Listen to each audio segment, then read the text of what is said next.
Khamenei के लड़ाकों ने संयुक्त अरब अमीरात के एल्यूमिनियम प्लांट को मिसाइल और ड्रोन से उड़ा दिया।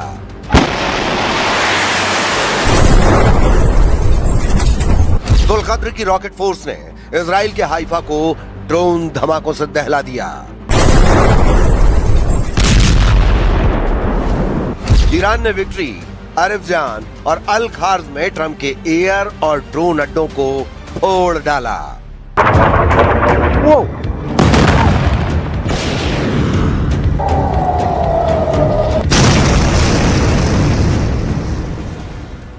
ट्रंप के ग्राउंड ऑपरेशन की धमकी उन्हें भारी पड़ने लगी है। बौखलाया ईरान बारूदी डोज को दोगुना कर चुका है।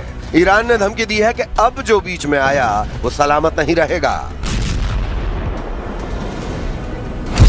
ईरान ने अमेरिका इजराइल से अपनी लड़ाई को 12 देशों का महायुद्ध बना दिया है। ईरान ने खाड़ी देशों के दुश्मनों को आखिरी अल्टीमेटम देकर अमेरिका को भगाने को कहा है। Oh my God!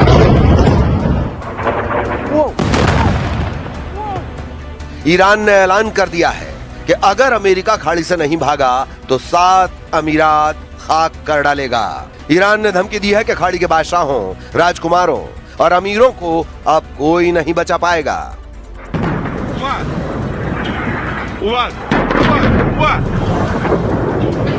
इस युद्ध में अब सब जायज होता जा रहा है, क्योंकि हर तरह के हथियार चलाए जा रहे हैं, हर पैंतरा आजमाया जा रहा है, गहरी साजिश रची जा रही है, बेगुनाहों पर बमों की बौछार शुरू हो चुकी है। लड़ाई की शुरुआत ही इतने भयानक अंदाज में हुई थी कि अब हर गुजरता दिन भयावह होता जा रहा है।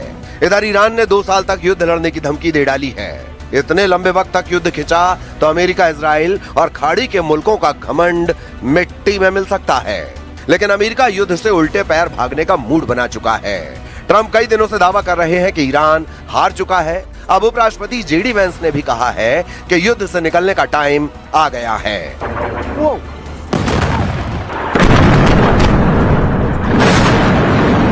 The president's going to keep at it for a little while longer to ensure that once we leave, we don't have to do this again for a very, very long time.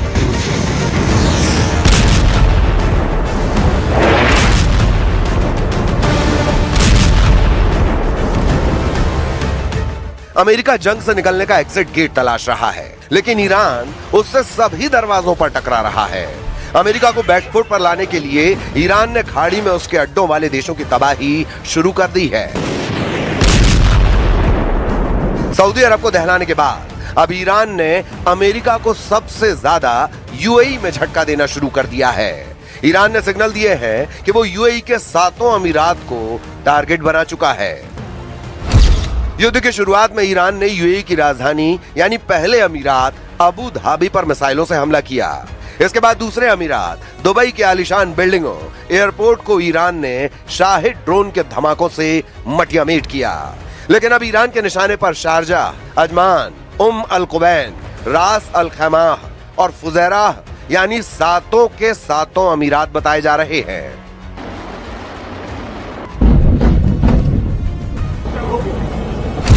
साल 2020 के Abraham समझौते के बाद से UAE की Israel से करीबी बढ़ी है, जिससे ईरान संयुक्त अरब अमीरात से खार खाए बैठा हुआ है।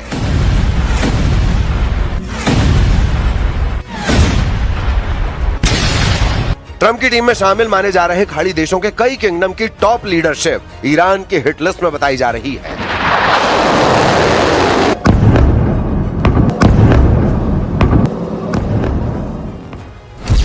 इसमें सबसे ऊपर सऊदी अरब के क्राउन प्रिंस मोहम्मद बिन सलमान हैं, क्योंकि सलमान पर ही ट्रंप को युद्ध के लिए भड़काने के आरोप लगे हैं। दूसरे नंबर पर संयुक्त अरब अमीरात के अमीर शेख मोहम्मद बिन जायद अल नाहयान हैं। ईरान के निशाने पर ओमान के सुल्तान हैथम बिन तारिक अल सईद भी माने जा रहे हैं। इनके बाद ईरान जिन्हें दुश्मनों की फहरिस्त में शामिल कर चुका है, वो कुवैत के अमीर शेख मिशाल अल अहमद अल जबर अल सबाह हैं।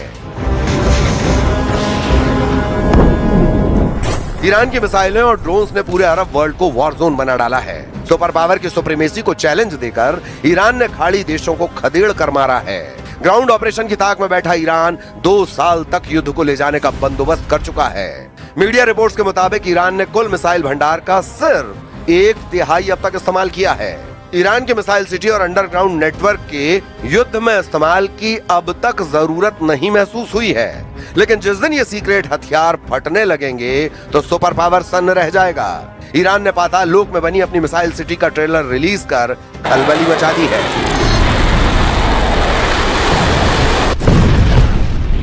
ईरान के पास हथियारों की कोई कमी नहीं। ईरान के पास कई वॉर प्लान रेडी हैं। सबसे खौफनाक प्लान तो अमेरिका में घुसकर ट्रंप से बदला लेने का है। न्यूयॉर्क पोस्ट की रिपोर्ट के मुताबिक अमेरिका के पड़ोसी देश कनाडा में IRGC के करीब 1000 स्लीपर एजेंट मौजूद हैं। अमेरिकी खुफिया एजेंटों को इन स्लीपर एजेंट्स के बड़े हमलों का इनपुट मिला है। ईरान के एजेंट इमिग्रेशन और असाइलम सिस्टम के जरिए कनाडा पहुंचे हैं। कैनेडियन बॉर्डर सर्विस एजेंसी ने कनाडा में रह रहे 32 हाई रैंकिंग ईरानियन ऑफिशियल्स की पहचान भी कर ली है। अमेरिकी एजेंसी के मुताबिक इन एजेंट्स के एनक्रिप्टेड मैसेज में ऑपरेशनल ट्रिगर का सिग्नल मिला है। ईरान वजूद की जंग लड़ रहा है, जितने जोर हैं वो सब आजमाएगा, लेकिन युद्ध में ईरान अब तक अकेला है। ये पहलू बहुत भारी पड़ सकता है। जिस तरह इजराइल का पूरा फोकस ईरान के एटमी पावर को खत्म करने पर है, उससे ये साफ हो चुका है कि इजराइल अभी पूरी ताकत नहीं आजमा रहा है। इजराइल के आर्मी चीफ ने जानकारी दी है कि वो सभी फ्रंट पर ईरान को कमजोर करने में लगे हैं। जैसे ही ये मिशन पूरा होगा, उसके बाद जूनियर खामेनेई का तख्ता पलट ऑपरेशन शुरू हो जाएगा। לגבי החות'ים, כפי שאמרתי קודם, הצטרפו למערכה. אנחנו נערכנו למלחמה רב חזיתית, גם עם החות'ים. אנחנו נדע להגן על אזרחי ישראל, וכפי שאמרתי קודם, אנחנו עושים, לא מדברים. इजराइल जानता है कि ईरान और उसके समर्थक लड़ाका फोर्स कभी सरेंडर के लिए तैयार नहीं होगी। ट्रंप को भी यकीन होने लगा है कि युद्ध को खत्म कर होने वाले नुकसान से बचा जाए। इसी वजह से उन्होंने अपने एजेंटों को बैक चैनल से बातचीत का प्लॉट तैयार करने का ऑर्डर दे दिया है। पाकिस्तान के इस्लामाबाद में सऊदी अरब, तुर्की और मिस्र के विदेश मंत्रियों की बैठक ट्रंप के मिशन को पॉसिबल बनाने के लिए की गई है, लेकिन ईरान इन देशों को भाव देने को तैयार नहीं है। ईरान को अपनी तैयारी पर कॉन्फिडेंस है। उसकी मिसाइलों का गोदाम जब तक भरा है, वो युद्ध से पीछे नहीं हटने वाला।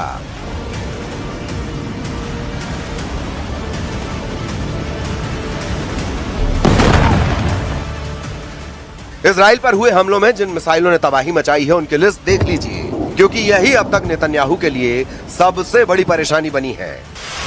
इनमें सबसे खतरनाक फताह-1 और खैबर शिखर मिसाइल शामिल हैं। इसमें कद्र और इमाद मिसाइल भी शामिल हैं। फताह हाइपरसोनिक मिसाइल की रेंज 1400 किलोमीटर है। खैबर शिकन मिसाइल की रेंज 1450 किलोमीटर है। कद्र मिसाइल की रेंज 2000 किलोमीटर तक है और इमाद की रेंज 1700 किलोमीटर है। ये सभी मिसाइल इजराइल के खिलाफ ऑपरेशन में दागी जा रही हैं। तेल अवीव से लेकर हाइफा और अशदोद से लेकर बीर शीबा और शेफाल जैसे छोटे शहरों पर भी इन्हीं मिसाइलों से हमले हुए हैं। इसीलिए ईरान के कमांडर जो वार्निंग दे रहे हैं, उसे इजराइल बिल्कुल भी हल्के में नहीं ले सकता। ईरान के मिसाइल गोदाम लगातार एक्टिव हैं, उसके लॉन्च पैड लगातार रीलोड किए जा रहे हैं। इनमें सबसे ज्यादा खतरनाक है ईरान की फताह मिसाइल।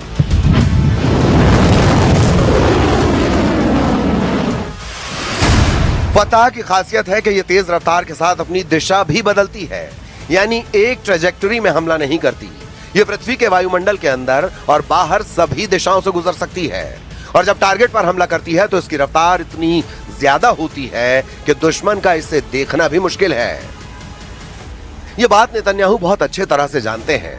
ऐसे में इजराइल में अगला कहां धमाका होगा, कौन सी मिसाइल कहां गिरेगी, इसे लेकर इजराइल के मिसाइल ट्रैकिंग रडार सिस्टम काफी प्रेशर में है।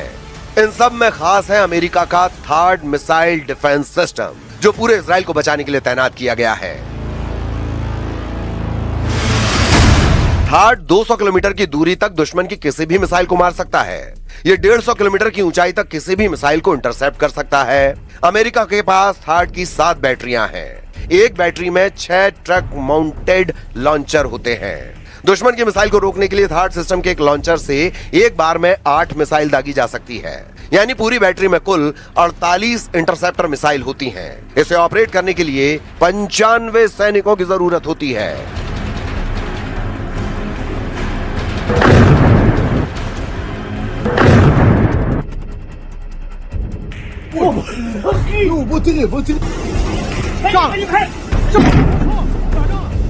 इजराइल में ऐसे दो सिस्टम तैनात रहे, लेकिन क्या ये काफी साबित हुए?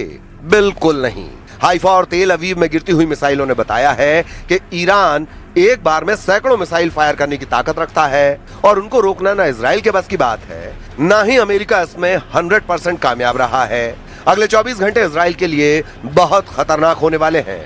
अगर नेतन्याहू ईरान के लॉन्च पैड वाले अड्डों को तबाह करने में नाकाम रहे तो समझ लीजिए इजराइल और अमेरिका को लगातार बड़े बड़े झटके मिलते रहेंगे। ईरान से युद्ध को लेकर अमेरिका और इजराइल को ऐसे ही सिग्नल लगातार मिल रहे हैं।